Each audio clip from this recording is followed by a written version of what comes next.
So it's my great pleasure now to introduce three quite short presentations for our Flex Fund Round 2 project. It was really interesting and exciting. We had 75-ish applications. They were all amazing, so we had a really tough time to try and find, select the best applications, but I think we did a great job. So we have some fabulous talks, and I'm really excited to hear them as well, because of course I've only seen the applications, so now I have the pleasure to see them. Thank you to the online group as well, and Jaya is running the online session, so if there's any questions online, please. Oh, I can do something now. Oh, it's you. Okay, all good.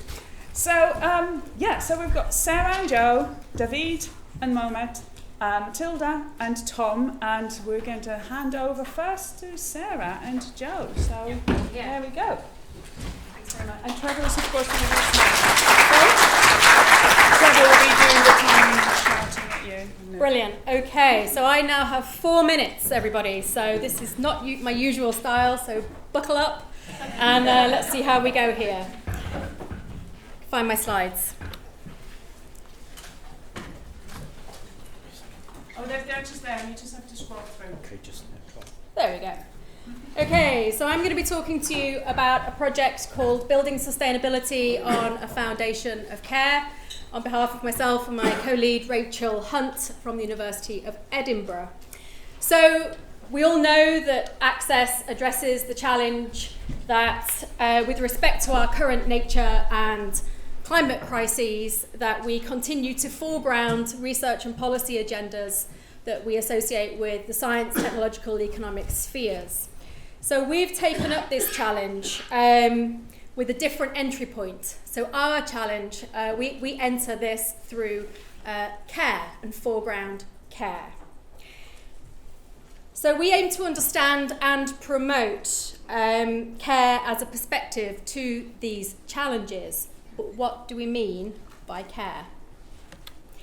So we start from the academic literature on ethics of care, or politics of care, varyingly called, which offers us two ways of thinking, two key questions really: what is and what is good.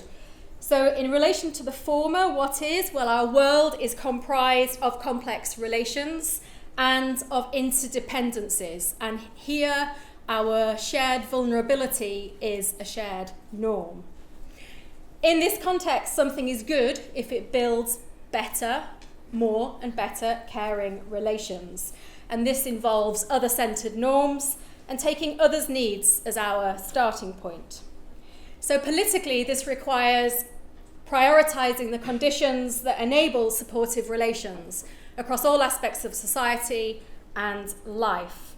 So here, a politics of care concerns not only interhuman relations, but also interspecies and across time, intergenerational ones too. And our project focuses on all three of these axes of care, as we call them, and our research is interested in looking at care as both a disposition, so meanings, values, and also as practices, as doings.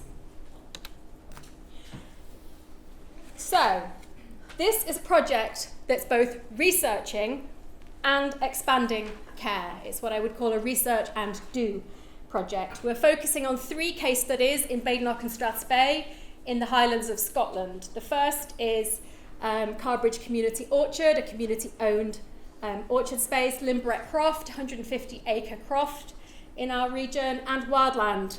We'll hear from somebody from WildLand in a moment.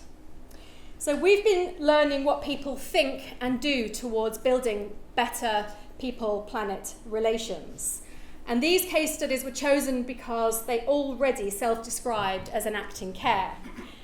But they're rather different in many ways in terms of their ownership and governance arrangements, their scale, the environmental policies with which they connect. So we've adopted 3 methods to investigate each of these cases, 3 methods of research and engagement on how to research care, but also how these different methods of research connect with and relate to the uptake of care as an approach to our challenges. To help with this, we've had community-based researchers employed on the project. We're quite a large team now. And we've also had a musician and composer embedded in our research. I'll come back to that. So today we're going to focus on WildLand. We have Joe Dunn here from WildLand with us. How am I doing on my 4 minutes? Okay. So I just want to say a little bit about the kinds of, just to give you a sense of the volume of fieldwork that's been conducted. So with our community co-researcher, we've done a load of document analysis, everything we could find written about wildland on the internet in relation to Badenoch and Strathspey. 32 interviews, people like farmers, conservationists, stalkers, neighbours, and so on. Focus groups, visits, a staff-guided visit, observation of high school trips going up onto the wildlands land, and self-guided visits too. So, what's the challenge where we're at today? Well, having completed the majority of our research with these wider communities, we're now moving into a phase of sharing our research insights with the Wildlands team and asking what are the opportunities and challenges for a large environmental organisation like WildLand to be on the receiving end of advice about a care approach to environment and sustainability. We're wondering, does care resonate with what they're already doing, with their existing ideas, their existing practices, or not? Which ones do? Where do we gain traction? Where do we have difficulties? So this is where we're at for now in relation to WildLand. Over to Joe. Thank you very much. Thank you, Patrick, everyone here today for having me to give you this opportunity to share a bit about WildLand and what we're all about and what we're trying to achieve. Thank you very much, Sarah, for inviting me down. My role today is to tell you a bit about WildLand, a bit about what we have done and why we're doing it and how we look to do it in the future. WildLand has a 200-year vision to care for and share in nature recovery of the natural landscape, the buildings of which are in the natural landscape and the environments in the Highlands of Scotland. It's quite a lofty goal, it's quite a long time scale, but we think that we're operating at such a scale that we've got to think big and got to think in a different way than we have done in the past. We work with nature to connect people through beautifully created natural experiences with a team of caring people who are passionate about heritage and thriving ecosystems. So we're very much, as part of what we're doing, we're looking at nature recovery, but we're also very interested in sharing that with people. That is through our hospitality offering, because we offer hospitality on the land, and also through community engagement. Just to give you an idea of where we are, so the green at the top is Sutherland. That's 120,000 acres of land under management. The area of the Sarah's project is the area down at the bottom within the Cairngorm National Park, which is the red boundary. The black area is 120,000 acres within the Badenoch Strathspey area. And the remaining green area is contiguous land holding, which is owned by RSPB, Forestry and Land Scotland, and Nature Scot, which is, we all share the same objectives in terms of nature recovery and land management, but we each individually have our slightly different way of going about it. But through our connection, we've created 600 square kilometres of a single project, which is the biggest in the UK for habitat restoration. So you can see we are talking about very much different scales, and there's some facts and figures there for you to digest. But I just thought, I think pictures say more than my words. So back in 2003, the land of Glenfeshie Estate, which is the largest land holding within the study group, was completely denuded of any natural environment due to the land management at that time being deer stalking and hunting. And you can see there the number of deer there is quite extreme. If you fast forward 20 years, the deer numbers are much lower, but the habitats have started to respond in a very positive way. At this point in time, there was community consultation, and we've talked about the community involvement and how that was got about, and certainly the community and wildland have not, and the alignment has not always been there, but certainly now within the Badenoch Bay area things are improving, but there's a long way to go. These are just some examples of investments we've been making in the land to help with the nature recovery, but also help with access and for enjoyment of people to come and do it. So this is the same road, the same location, but you can see not only the nature recovery, but the access has happened, which helps with access and people coming to enjoy nature and understand what nature recovery can look like and why it's potentially beneficial. One, not just with the aesthetic, but also the deeper climate change responsibilities. That's another example of a braided river system which we're helping to stabilise with greater vegetation. And this is all new natural regeneration which has happened within a relatively short period of time, 20 years. Again, this is the expanding woodland that we're seeing. All this here, all the way up the mountainside is new and as part of our regeneration in the area. I know I've only got a minute, so I'll just be very quick. We're also looking to increase farming back into the area using local people. We're monitoring their habitat response and seeing birds of prey come back. The famous capercaillie, in the top right there, we have the biggest population of capercaillie, and that is growing as a result of the increase in habitat. Peatland restoration, again, climate change, and this is all interlinked with government, and it's also a very important source for the green jobs in the future. And there's Duncan, who's one of our trusted contractors who's really helped deliver this, and he owns a croft on the land. We try and share as much as we can with visiting groups, and then there's a beautiful capercaillie to leave you with. Thank you very much.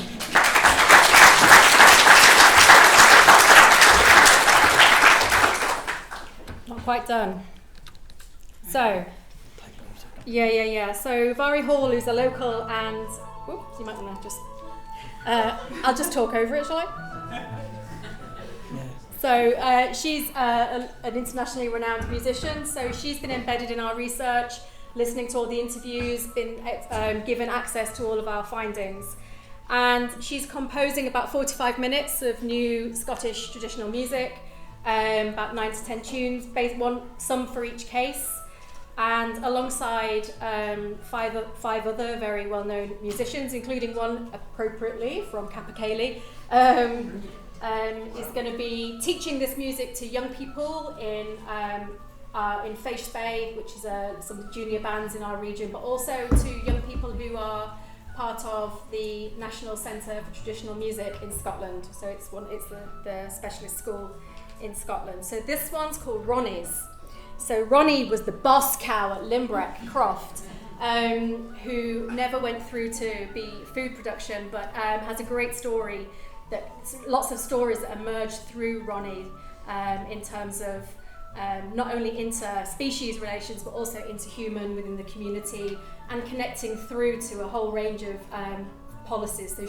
So relevant sort of food and farming policies. She died earlier this spring, and with Limbrick Croft we've been developing insights through Ronnie, for instance, for thinking about caring relations, the challenges, the limits, but also the possibilities.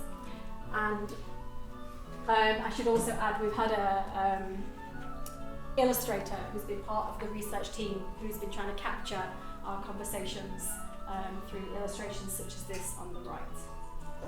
So this is a reel. It's going to be a pipe tune, a Highland pipe tune. So it sounds lovely, doesn't it, with the whistle and the trad flute. It's actually going to be big. It's going to be big and bold, and it's going to be played by an ensemble of young people, about 40 people. So it's going to be spectacular.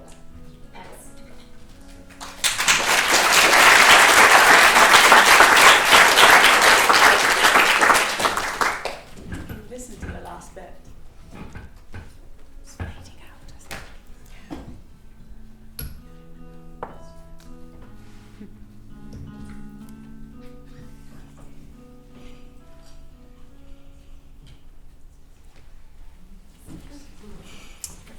Fantastic. Thank you so much. I think we're going to just move on to the next presentation. If you have any questions, please, I'm sure people have lots of questions and thoughts and ideas. Please hold them and ask them during the break. But I think better move on to the next presentation. David, Mohammed, I think it's all here, so you can just scroll through it. Yeah, but from my notes, in order to stick to the strict points. You can. Yeah. Well, we've got Trevor there. He's also going to take his time.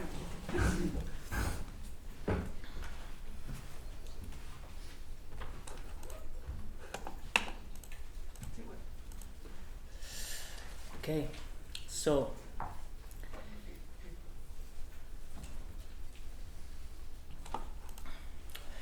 we know that nature connection is good for people because it leads to improved mental health and emotional well-being, and also greater meaning and purpose in life. And we also know that nature connection is good for the planet because it leads to more pro-environmental and pro-nature conservation behaviors. Now, we also know that Muslims in the UK face important challenges in terms of nature connection, as it became clear in the podcast series I produced as a result of my Flex Fund 1 project. And so with the Greening Muslim program that we are running at the Cambridge Central Mosque, we aim to help Muslims reconnect with nature in deep and meaningful ways that move beyond just knowledge and contact. Now, research on nature connection suggests that key pathways for nature connections include emotions, the senses, beauty, and meaning, which includes, for example, using natural symbolism to communicate broader ideas. And so today, I want to share quotes from different participants of the program, which are related to each of the field trips we organize as part of it, to highlight how this project is helping them to activate key pathways to nature connection, with meaning rooted in the Islamic worldview being the overarching framework. And Mohammed later will talk a bit about the program's impact. So the first trip was a forest walk at Chilterns. These are photos taken by participants. A female participant says, "In the name of the most merciful, the especially merciful, two of the names of God, as I walked through the forest, I felt a calm settle deep in my chest. Each part of the landscape seemed to prostrate to Allah, the horses passing calmly like messengers of peace, the birds saying Subhanallah, which means Allah is free from any imperfection, as if their tasbih, the act of saying Subhanallah, had always been there. And the soil beneath my fingers from where I belong." And then she quotes the Quran, thereof the earth we created you, and into it we shall return you, and from it we shall bring you out once again.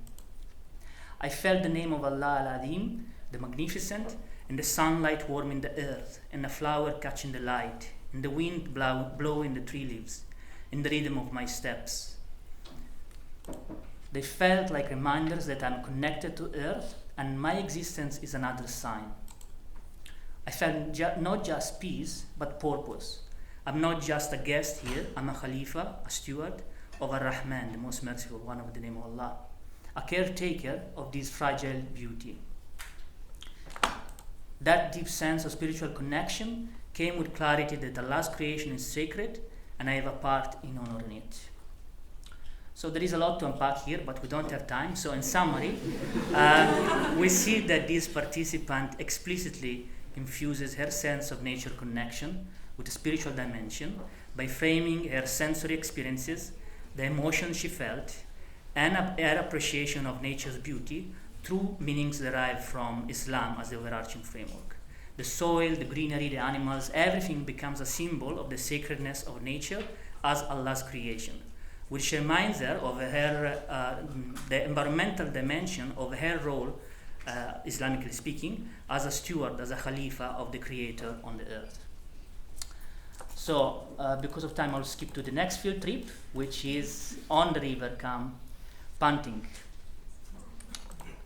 A young male participant says, "The peaceful flow of the river, it reminds me of the concept of tawakkul, trusting in Allah's plan and going with the flow of life, just like the river moves calmly and steadily. The beauty of nature also made me think of the Islamic belief that creation is a sign of Allah, and that we are encouraged to reflect on nature as a way of recognizing its greatness. Being in that calm environment made me feel a sense of gratitude and connection, which ties into the idea of shukr, being thankful to Allah for the blessing around us. So here we see how this participant framed his sense of nature connection mainly through the emotions he felt while panting on the river: peace, calm, and gratitude. And again, he infuses these emotions with deep meaning derived from the Islamic framework. The calm flow of the river becomes a metaphor of having trust in Allah. Everything in nature becomes a sign pointing to Allah. And gratitude for the blessing of water is ultimately directed to Allah. And finally, let's look at the last field trip to a Muslim-owned sustainable farm. And we skip to the second testimony.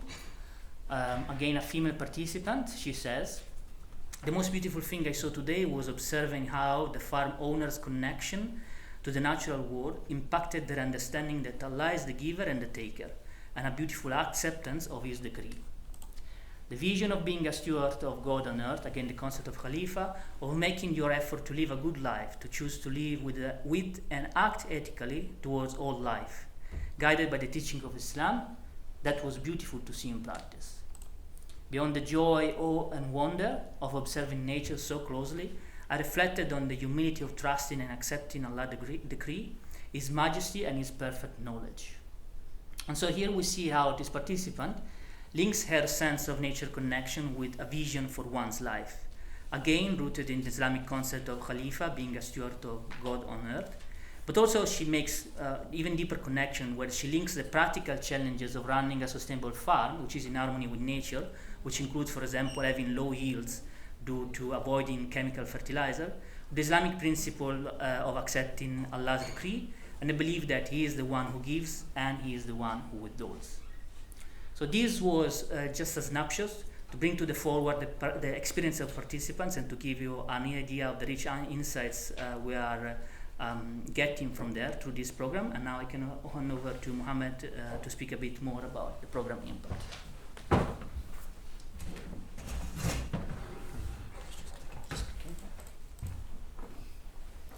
Thank you very much, Davide, and to everyone here for having me to talk a little bit about Cambridge Central Mosque and the programme. So for those of you who don't know Cambridge Central Mosque, we are often referred to as Europe's first eco-mosque. So why are we referred to as an eco-mosque? Predominantly down to our sustainable design. So for those of you who haven't seen it, we are entirely stood on sustainable wood alone, but also partly down to our ethos. And when I refer to our ethos, I mean our guiding principles. We have 5, and one of them notably is environment and sustainability. So when we talk about the environment and sustainability, yes, as a mosque, in the design of the mosque and the way the building operates, we achieve that. But what we've been really looking to do over the last 3 to 4 years is go beyond the surface. And how can we make that a deeper meaning to the people who visit the mosque, to the people who frequent the mosque, and the people who volunteer at the mosque. And the Greening Muslim programme, for the first time, has allowed us to really see how impactful that can be amongst participants. So I'm going to share a couple of quotes with you today from some of the participants and then talk a little around the impact it's already started to have in our community. So the first you have from a male participant who mentions the Greening Muslim programme has been a life-changing invitation and instruction manual to live more deeply, meaningfully, holistically, and in harmony with the natural world. And again, with these quotes, as I say them, just think about the fact that this is someone who's participated in the programme once only and the impact it's having on them, leading to say what they are saying about the programme. A female goes on to add, "The programme helped me reconnect with nature through a spiritual lens. I started paying more attention to how my choices impact the environment and how that ties into my faith."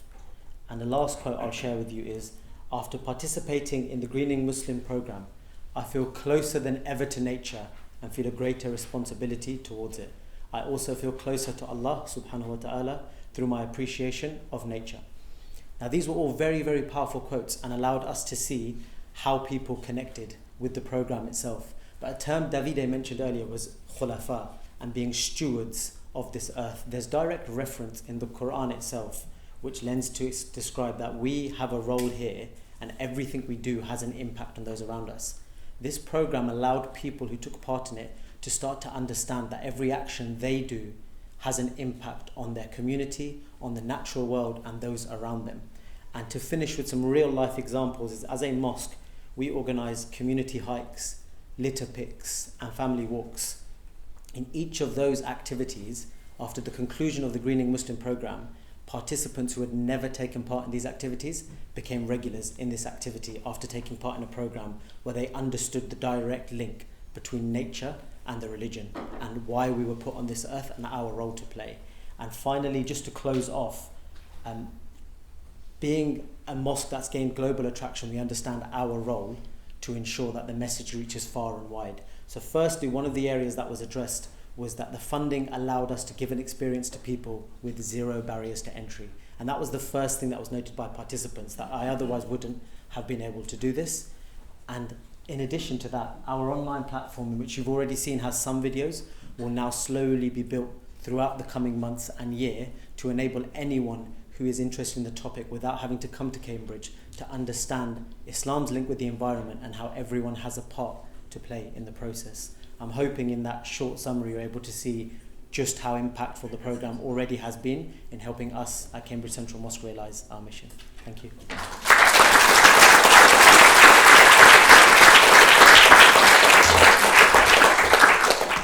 Fantastic, immaculate timing. And I saw pictures of the mosque. It looks amazing. It's so beautiful, such a beautiful building. So, okay, let's move on to the next speaker. So again, hold your questions if you have any, and you can always ask in the break. There we go. Hi everyone, my name's Matilda and I'm from the University of Oxford in the Oxford Net Zero Impact and Engagement team. And I'm Tom Maitland, I'm on the Youth Advisory Board. I work on capital markets at the CBI, before that as a policy economist. yeah, thank you so much for joining us today, Tom. And thank you to the previous speakers for your really powerful presentations. I feel very moved by them, so thank you for sharing your research experiences. So today I wanted to share with you a project that we started back in, this is not slide 148, but back in October, and it basically is addressing two different issues, problems that we've seen when we've been working in the space of the net zero transition and corporate action towards net zero. And so our research team basically looks at the role of international standards, so governing frameworks that are voluntary, that corporates sign up to say, I'm setting a net zero target, this is how I'm going to get there. So we work across that space, and one of the gaps that we saw was that these net zero standards really don't address what the just transition is, even though we know that it's integral to getting to net zero and doing it with legitimacy and bringing people along and ensuring that it's a successful transition that doesn't alienate people and leave people behind. And the other aspect that we've kind of learned during the years that we've worked in the standard space is that it's a very exclusive process full of technocrats and experts and corporate leaders basically creating the rules by which corporates decide how to transition to net zero and get held accountable to them.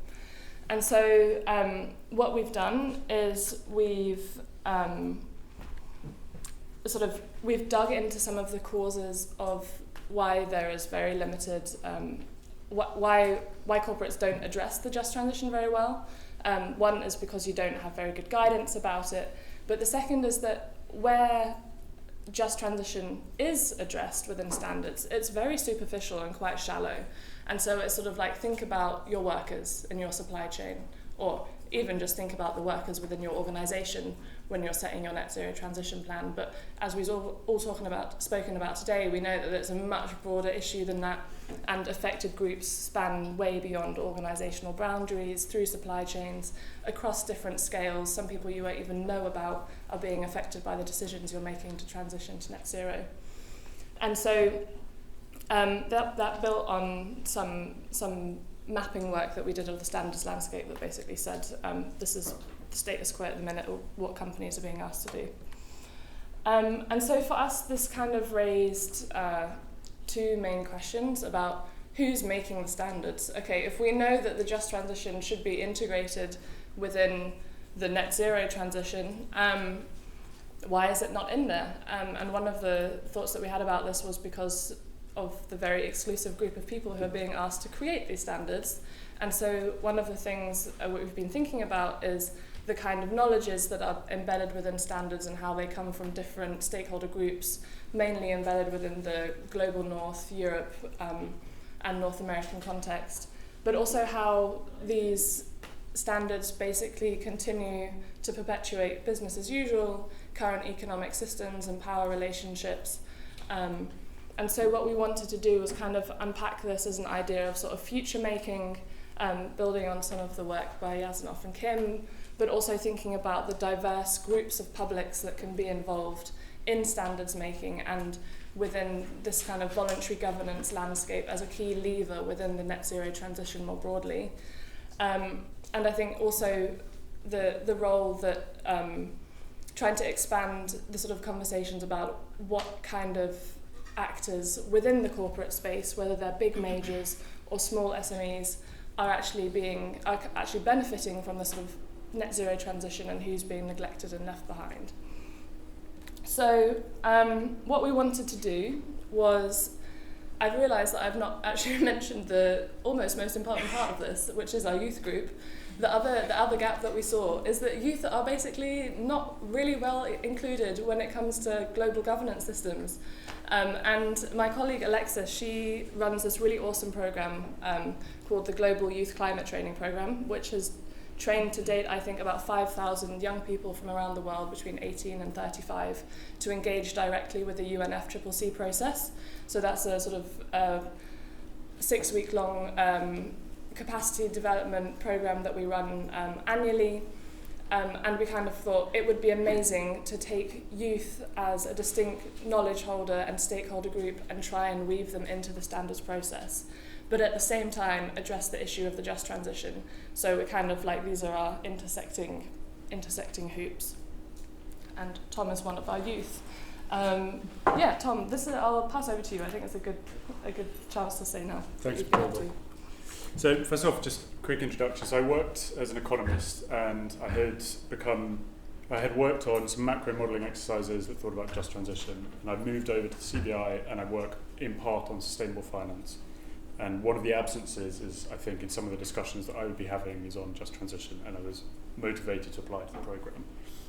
So first I wanted to say thank you to Matilda and to Alexis and to Shana Gallagher as well for, I think on behalf of me and also the rest of the participants, for allowing us to participate in this. And then the other is also secondly for the affirmation that I'm still in my youth. I feel quite grateful for that.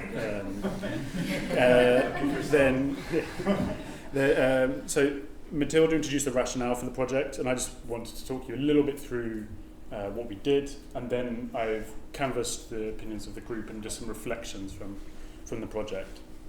So what did we do? It was 4 things. So we read, we chatted, we reviewed, and we drafted.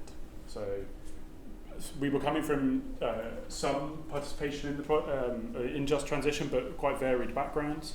So there was a lot of the beginning was to develop a common understanding amongst the group.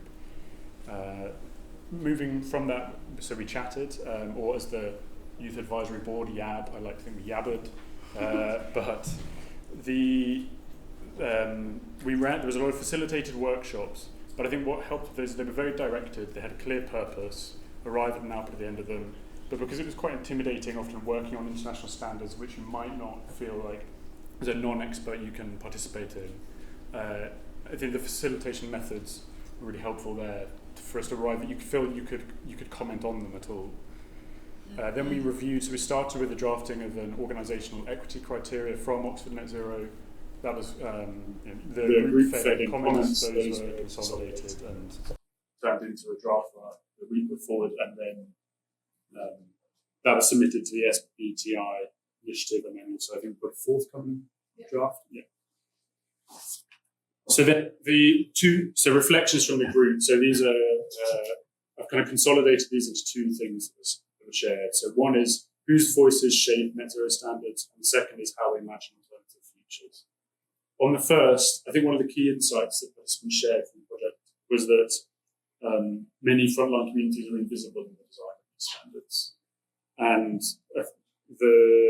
the consultation processes for them are highly technical, not really aware that they're happening, they're kind of inaccessible. So how can you, but those many people will be affected much more directly by corporate climate action. So what ways are there through consultation processes to perhaps better reflect the concept of procedural justice we were discussing earlier?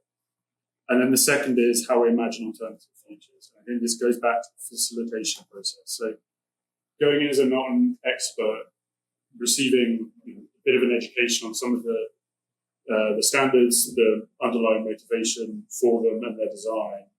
I think initially some of this was a bit overcoming, that there was a lot of information. How could you feel with limited guidance and information that you could participate or share views?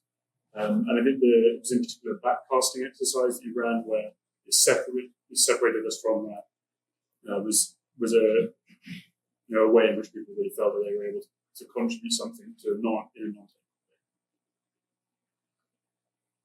Great. And so throughout this process, what we basically did was we worked with Shana at the British Standards Institute, who is the BSI, basically the sort of country representative organisation from ISO, International Organisation for Standardisation. They already have quite an ambitious youth engagement project, but that doesn't necessarily stretch around the world. So the BSI and Shana supported us with the kind of, I guess, like some of the sense checking from a standards point of view. And in our recruitment, we brought together 12 youth, including Tom, from 11 different countries, from mostly global majority countries. And through a process of 6 online workshops of an hour and a half, we basically tried to do some sort of capacity development, introduce what net zero standards are, what role they play within global governance, and the different avenues through which people can influence them and why they matter. So we try to call it making standards sexy. It's a bit of a task. But I think across 6 workshops and also through the time that our participants volunteered outside of the workshops, we've achieved a huge amount. So we've developed 7 skills, which we're publishing next week. So this will be as a business brief, which will be launching for London Climate Action Week. We've helped and supported 3 of our youth group to become technical experts in the ISO net zero standard process and in another one called the SBTI, which some of you might be aware of. But basically what we've done is try and, I guess, use our position as people who already kind of have the links to those standards bodies to open the door to other young people around the world to take their seats there. And so sort of helping them with their applications and sort of helping brief them around some of the technical knowledge and language and stuff that happens so that they feel confident sharing their views once they get into the room and stuff as well. And I think what other outputs, consultation responses, a lot of that as well. So yeah, we basically, we haven't stopped running since October, and yeah, we kind of need some time to digest a little bit everything that we've talked about. Yeah, thank you.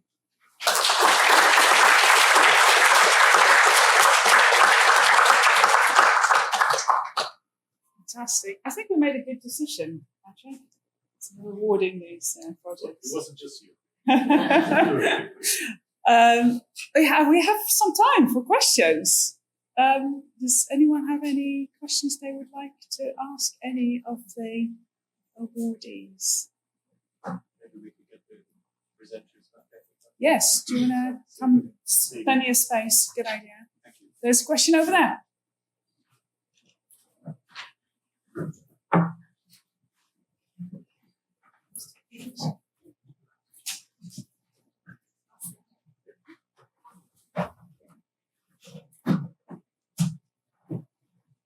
So, hi everyone, thanks very much. I'm Rory from Government Office for Science. Some really interesting, rich insights here. And the first talk spoke about an ethics of care. And I've been thinking about this recently because we submitted a document for review that includes the term ethics of care. And a very valid comment came back from some policymakers saying, isn't it ethic of care? Which made me think, as I often do, about how to translate some of these rich insights in terms policymakers can understand. So I just thought I'd pass that back to you to say, do you have any insights on how to bring your rich insights to policymakers? And if you need to translate them, thanks. Thanks for that. On how to translate ethics of care into policy. Yes, or any of these other rich terms, intergenerational, interhuman, those type of things that could sometimes get pushed back. Yeah, okay. So at the minute, I don't have a clear answer. I mean, I think the first thing to do is to render care visible. And I think that that is one of the first challenges that we've had. And it's one of the things that I would say that has been, and to legitimize care as important, relevant, as from where people start. I think one of the things that we're working on is a lexicon of care. How do we see and how do we talk about care? I think is one of the key challenges that us and our key researchers, the community researchers, have been helping us to co-develop. And I think that if we can crack that nut, that's a great start. But we're developing some tools to take out into the world with the people with whom we're researching. But I think seeing and talking about care as a starting point, I think is the first steps. But then what that means specifically, I guess, is going to be relevant to the policy domain we're talking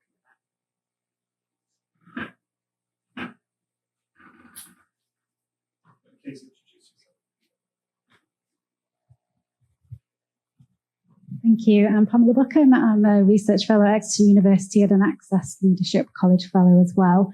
My question's about standards. So I did some work with Cambridge a couple of years ago that was looking at sustainability in kind of big corporate governance and things like ISO 37000 and PAS 808, which is purpose-driven organizations, for those who don't speak the lingo. I just wondered if you could share a bit more about which standards you've been engaging with and whether they're, because I'm not familiar with net zero standards, whether they're very specific on net zero or whether you're kind of engaging across the board with other sustainability and environmental contexts that, are relevant.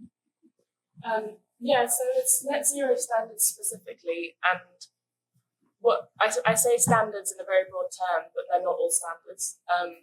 Just to confuse things, and defining what exactly a standard is also a challenge. But basically, it's some kind of voluntary initiative that gives an agreed baseline of what normal behaviour or practice should be. And we engage, for this project, we've engaged with the Science Based Targets Initiative, which is probably the most widely used across the corporate space. The Race to Zero, which is a global orchestration campaign that spun out of the UNFCCC. And so they have, I think, 33,000 different corporate members. And so we're working with them to help them develop, off the back of this, their own just transition guidance. We also work with, I would say we kind of have more like direct web pen activism with ISO. So we've got members of our youth group who are part of expert review groups, but also we've my colleague Kaya, she sort of helped draft the first ISO net zero standards, so she's like closely involved in sort of making sure that the ideas that come out through academic practice then get translated into what practitioners will be using. But honestly, the list is very long. There's like 37 different standards, and we've tried to engage across the ones that are already starting to think about this a little bit. So the door is already open, so that's about a third of them.